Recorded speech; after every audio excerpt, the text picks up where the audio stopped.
அதாவது மோட்ரு மட்டும் சுற்றுது, மிஷின் வீல் வந்து சுத்த மாட்டேங்குதுன்னு சொல்லி ஒரு கஸ்டமரு கமெண்டில் கேட்டிருந்தாங்க. அதுக்கு என்னன்னா ஃபஸ்ட்டு வந்து ஓடும் போது பாருங்கள் மோட்ரு ஓடுது, ஆனால் வீல் வந்து சுத்த மாட்டேங்குது. இந்த வீல் வந்து சுத்த மாட்டேங்குது.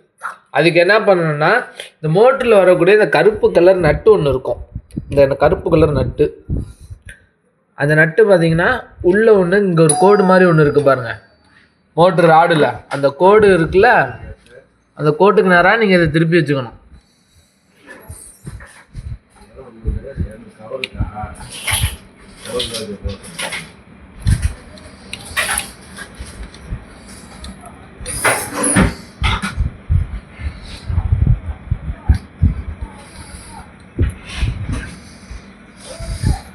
கையை வச்சுட்டு கரெக்டாக இந்த மாதிரி திருப்பி வச்சுக்கிட்டு என்ன பண்ணணும்னா மேலே இருந்து இந்த இதை டைட் வைக்கணும்.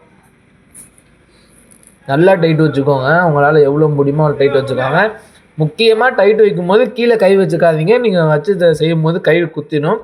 அதனால் ஒரு கட்டிங் பிளேடு அது மாதிரி ஏதாவது ஒன்று வச்சு கையில் பிடிச்சிக்கோங்க. இந்த மாதிரி ஸ்லிப்பாகி கையில் குத்திக்கோங்க. அதை வச்சு நல்லா டைட்டு உங்களால் எவ்வளோ டைட் வைக்குமோ வச்சுட்டு அதுக்கப்புறம் யூஸ் பண்ணிங்கன்னா உங்களுக்கு மோட்ரு ரன்னிங் ஆகும்.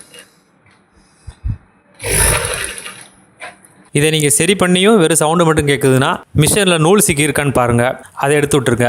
அதுவும் கரெக்டாக இருக்குது, நூல் சிக்கலை அப்படின்னா மோட்டருடைய பெல்ட்டு அது வந்து லூஸாக இருக்கான்னு பாருங்கள். அதுக்கப்புறம் உங்களுக்கு ஏதாவது ஆச்சுன்னா இப்போ டைட்டு இருந்து மிஷினில் ஏதாவது இருக்க வாய்ப்பு இருக்குது. சரிங்களா?